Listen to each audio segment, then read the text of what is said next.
It's the year 2039, and Earth is overwhelmed by overpopulation. To combat this crisis, all nations are required to reduce their populations by 5% every year. In the United States, this policy is known as the thinning. Under this program, students are forced to take a standardized test annually. Those who fail the test are executed. However, the test results are not always fair. Officials secretly manipulate the scores, often ensuring that wealthy students pass regardless of their actual performance. Eventually, the corruption within the system is exposed by a student named Lena. Blake Redding, the son of Texas Governor Dean Redding, fails the test and is marked for execution. But instead of being executed, Blake and the other failing students are secretly taken to a hidden underground labor facility. There, they are forced to produce electronics and goods such as smartphones for a company called Asuru Global, which profits from their cheap labor. The next day after the thinning,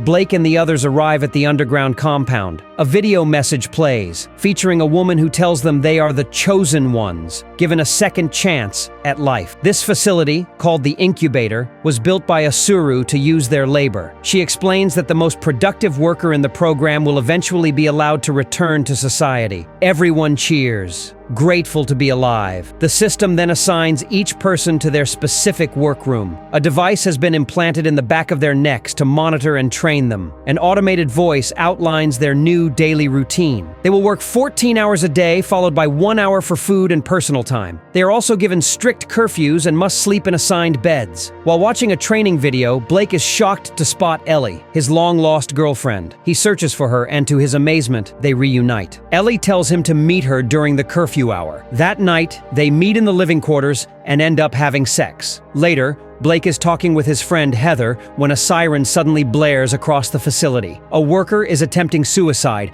unable to bear the exhausting life. A group of boys, led by Cage, urges the boy to jump. Just as he does, guards deploy a safety net and catch him. It is revealed that anyone refusing to work is sent to the infirmary, where they are injected with drugs that make them compliant. Later, Cage confronts Blake in his living quarters. He warns Blake to stay away from Ellie, claiming that she's his girlfriend now. The next day, in the cafeteria, Ellie sits alone when Cage walks over and kisses her. She appears visibly uncomfortable but says nothing. From another table, Blake and Heather witness the situation but are powerless to act. Cage and his group, known as the Worthy, were handpicked by the incubator to supervise the other workers. Once Cage and his team leave, Blake approaches Ellie. Ellie, afraid for both of them, pleads with Blake to stay away. Suddenly, Cage's men show up and threaten Blake to keep his distance. A fight breaks out on White Tights, and while Blake defends himself, Cage eventually steps in and defeats him. Blake and Ellie manage to escape the cafeteria together. However, they are caught by Mason King, the former supervisor of the thinning exams. After the scandal, he was reassigned to the incubator. Mason violently twists Blake's leg and breaks it. Meanwhile, in Texas, a memorial service is being held for Blake, who is presumed dead after failing the test. Governor Dean Redding, Blake's father, is swarmed by reporters as he exits the ceremony. Lena, now in the public eye for exposing the rigged scoring system, also receives attention from the press, but refuses to comment. The scandal has badly damaged Dean's political reputation. To protect himself, he places all the blame on Mason King. However, the DPC has appointed a private investigator, Agent Joanne Morris, to look into the matter further. The next day, Joanne visits Lena's home to question her, but Lena doesn't provide much information. Joanne hands her a business card and leaves. Shortly after, a man knocks at Lena's door. It's Jack, a security officer,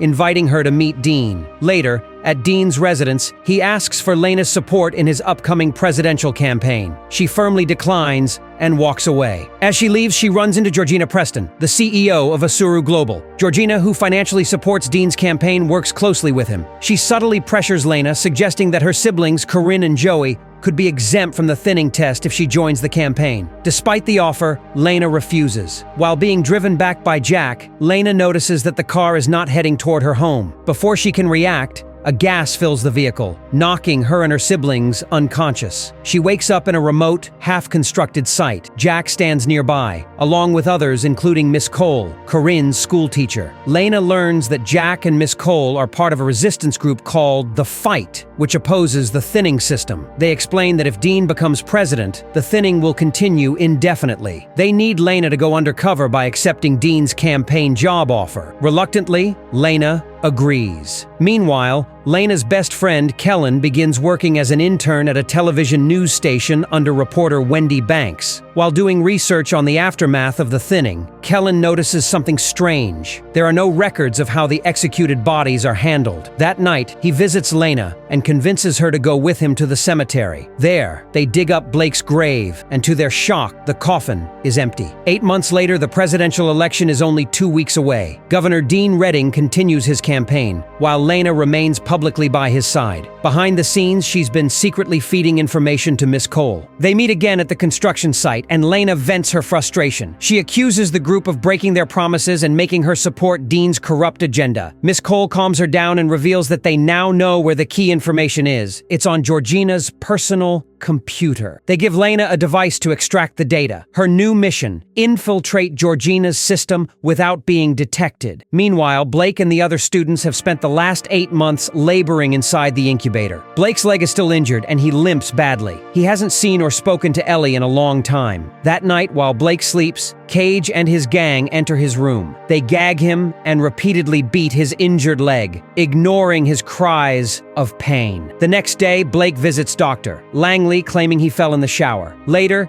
he tells Heather to pass a message to Ellie. Be at Cage's boxing match tomorrow. Elsewhere, Kellen uncovers a critical piece of evidence. He realizes that Asuru Global doesn't have any manufacturing operations on site. Instead, they're using a front company, TX Pack, to disguise military rations distribution, capable of feeding 100,000 people annually. He presents the findings to Wendy, but she refuses to pursue the story without visual proof. Later that day, as Kellen gets into his car, a masked attacker appears from the back seat and tries to suffocate him. Kellen narrowly escapes and rushes to Lena's house. Knowing that Asuru might be listening, he silently writes down his discovery in a notebook and shows it to her. Election day arrives. Lena drops off her siblings at Miss Cole's care, then heads to Asuru's headquarters, where Dean and his allies await the results. Later, she heads to the restroom, where a security guard escorts her. Back in the incubator, Blake attends Cage's boxing match. To everyone's surprise, he steps into the ring and challenges Cage directly. The crowd falls silent. Blake makes a deal. If he wins, he becomes the new group leader. Cage accepts. Despite his injury, Blake puts up a fierce fight and wins. The crowd erupts, chanting his name in celebration. Meanwhile,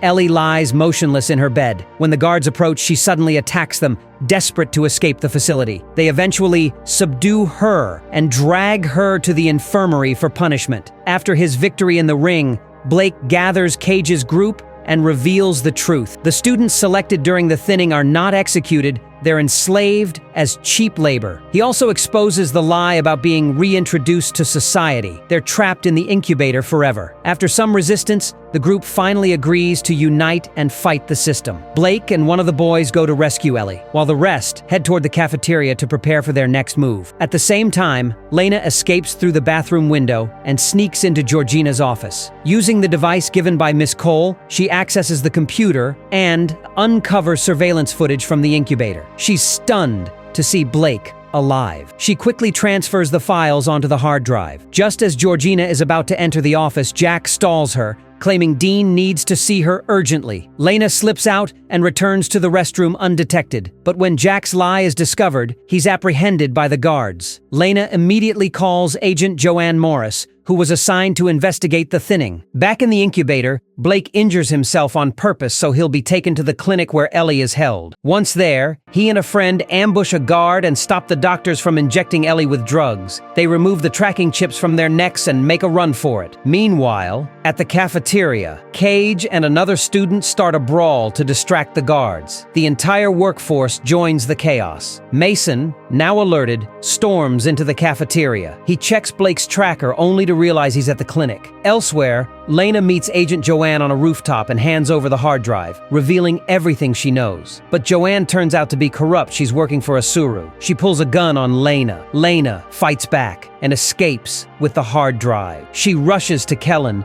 who copies the footage to deliver it to Wendy at the station. Lena hides at his house for safety, but as Kellen starts his car, it explodes, killing him instantly. Joanne and her men arrive looking for Lena. Lena sets a trap and escapes through the back door. Her trap explodes, but Joanne survives. Joanne attacks again, but this time, Lena pushes her down a flight of stairs, killing her. Back in the incubator, Blake and Ellie, disguised as nurses, flee through the basement. Mason chases them. They find a ladder leading up from a tunnel and climb to freedom. As they celebrate, Mason catches up and attacks. At Asuru headquarters, election results are announced. Dean Redding has won. He is now the President of the United States. Meanwhile, Lena reaches the BNC News Center and shows Wendy Banks the damning footage. They rush in a helicopter to the incubator and broadcast live footage of Mason fighting Blake. Dean watches in disbelief his son is alive. Still, he proceeds with his first presidential address. His assistant warns Georgina that the scandal is inescapable. But Georgina has a plan. She begins arresting anyone who ever opposed Redding,